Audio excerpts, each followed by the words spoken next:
नाके डकी भाई, मैं नहीं चाहता कि कोई ये सोचे कि इस वीडियो का मकसद जो मेरे पे FIR हुई है उसकी कोई जस्टिफिकेशन है। I am simply here to apologise. मेरे किसी भी कंटेंट से अगर आज तक कोई भी नेगेटिवली इम्पैक्ट हुआ है, मैं उस चीज़ के लिए माफ़ी मांगता हूँ। मेरी हमेशा से सिर्फ यही इंटेंशन रही है कि मैं लोगों को एंटरटेन करता रहूँ और कुछ ना कुछ जो है वो मैं नया लाता रहूँ। लेकिन मेरे अनजाने ना अनजाने में अगर मेरे से कोई कंटेंट कभी ऐसा पोस्ट हुआ है जिससे कुछ नेगेटिवली इम्पैक्ट हुआ है, या कोई प्रमोशन ऐसी हुई है जिससे कोई नेगेटिवली इम्पैक्ट हुआ है, मैं उस चीज़ के लिए पूरे कौम से माफ़ी मांगता हूँ। Let the court handle. मैं लीगली इस मैटर को एंड तक देखूँगा। मैं कोर्ट्स के साथ पूरी तरह कोऑपरेट करने को रेडी हूँ और कर रहा हूँ। मैं इदारे के साथ पूरी तरह कोऑपरेट करूँगा और जो भी जज साहब मेरे केस का फ़ैसला लेंगे मैं वो कबूल करूँगा।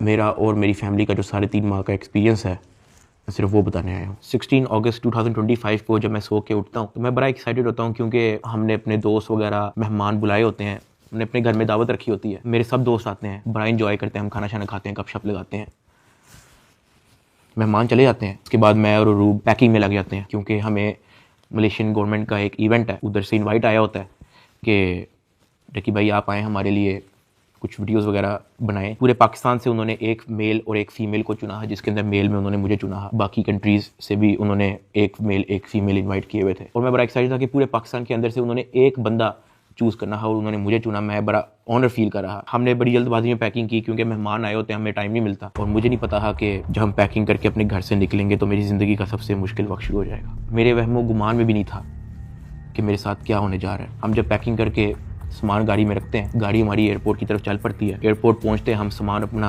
अनलोड करते हैं। रात के 9 बजे के करीब हमारी फ़्लाइट होती है। हम काउंटर पे जाते हैं और हमें अपना बोर्डिंग पास मिल जाता है। उसके बाद जहाँ पे इमिग्रेशन होनी होती है, जहाँ पे आपके पासपोर्ट पे एग्जिट स्टैंप लगती है, हम जब वहाँ पे पहुँचते हैं तो वो मेरे से पूछते हैं कि आप पे कोई FIR तो नहीं है।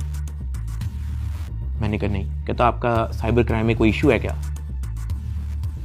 मैंने कहा नहीं। कहते आप हमारे साथ आ जाएं। मैं और अरूब एक दूसरे की तरफ देखते हैं कि ये क्या हो गया। हम किसी को ऑन टाइम ज़्यादा इन्फॉर्म ही नहीं कर पाते हैं। मैंने ज़िया को सिर्फ मैसेज कर दिया है कि ये इस तरह से इशू हो गया है, तो शायद हम फ्लाई ना कर पाएँ, तो आप प्लीज़ गाड़ी जो है वो एयरपोर्ट ले आओ और हमें यहाँ से पिक कर लो। हमें लगा कि शायद हमें बस सिर्फ फ्लाई नहीं करने देंगे और हम घर जा सकेंगे। 5-10 मिनट के बाद इमिग्रेशन वाले हमसे हमारे मोबाइल ले लेते हैं, कहते हैं कि इसको एयरप्लेन मोड पर लगा दें, और अरूब की तरफ वो इशारा करते हैं कि अगर आप जाना चाह रही हैं मलेशिया तो आप जा सकती हैं।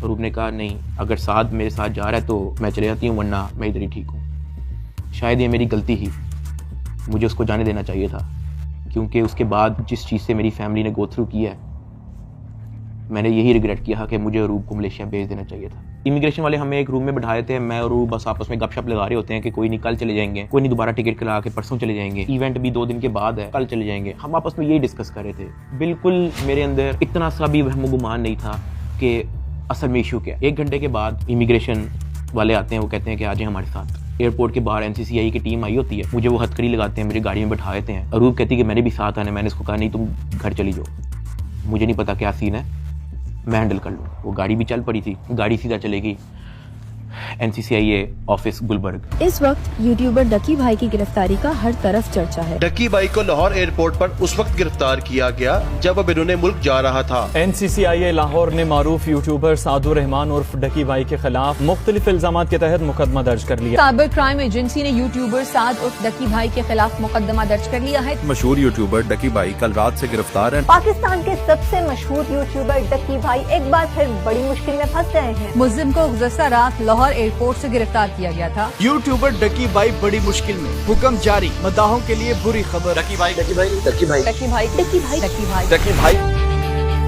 रात के तकरीबन 11 बजे हम NCCI ऑफिस पहुंच जाते हैं। हथकड़ी मुझे लगी हुई थी, मुझे ऊपर एक रूम में लेके गए। जब मैं NCCI के ऑफिस पहुंचता हूं तो वहां पे 6-7 ऑफिसर्स बैठे होते हैं। मेरी हथकड़ी वो खोल देते हैं, मुझे कुर्सी पे बिठा देते हैं और मेरी इंटेरोगेशन शुरू हो जाती है। वहां पे मेरे से क्वेश्चन करते हैं एप्लीकेशंस के प्रमोशन के बारे में। वहां पे मुझे पहली बार आइडिया होता है कि मेरा इस इशू पे मुझे एयरपोर्ट पे रोका गया। खैर मेरे से वो जो सवाल करते गए मैं उनको बताता गया। मेरे पास 3 मोबाइल थे, मैंने तीनों मोबाइल के पासवर्ड उनको दिए। उन्होंने मेरे से मेरे जीमेल अकाउंट के पासवर्ड पूछे, मैंने वो भी उनको ऑन द स्पॉट दिए। उन्होंने मेरे से मेरे लैपटॉप का पासवर्ड पूछा, मैंने उनको ऑन द स्पॉट दिया। ऐसा भी नहीं कि मैंने उनको कोई बहाना लगाया हो कि मैं पासवर्ड भूल गया हूँ, because I had nothing to hide. मैं इदारे के साथ कोऑपरेट करना चाहता हूँ। मैं ये नहीं चाहता कि इदारा ये सोचे कि मैं कुछ छुपा रहा हूँ। मेरा 23 दिन का रिमांड लिया गया। वो सारी इन्वेस्टिगेशन मैंने पहले 23 मिनट के अंदर दे दी थी। कई घंटे गुजर जाते हैं और तमाम ऑफिसर्स मेरी इंक्वायरी लेके चले जाते हैं, सिवाय एक के, जो मेरे इन्वेस्टिगेशन ऑफिसर्स थे, असिस्टेंट डायरेक्टर शुएब रियाज साहब। मेरे आईओ के अलावा जब तमाम ऑफिसर्स चले जाते हैं तो एक प्राइवेट बंदा बाहर से अंदर आता है। तो आईओ मुझे कहता है कि तुझे पता है कि तेरे पे FIR होने वाली है।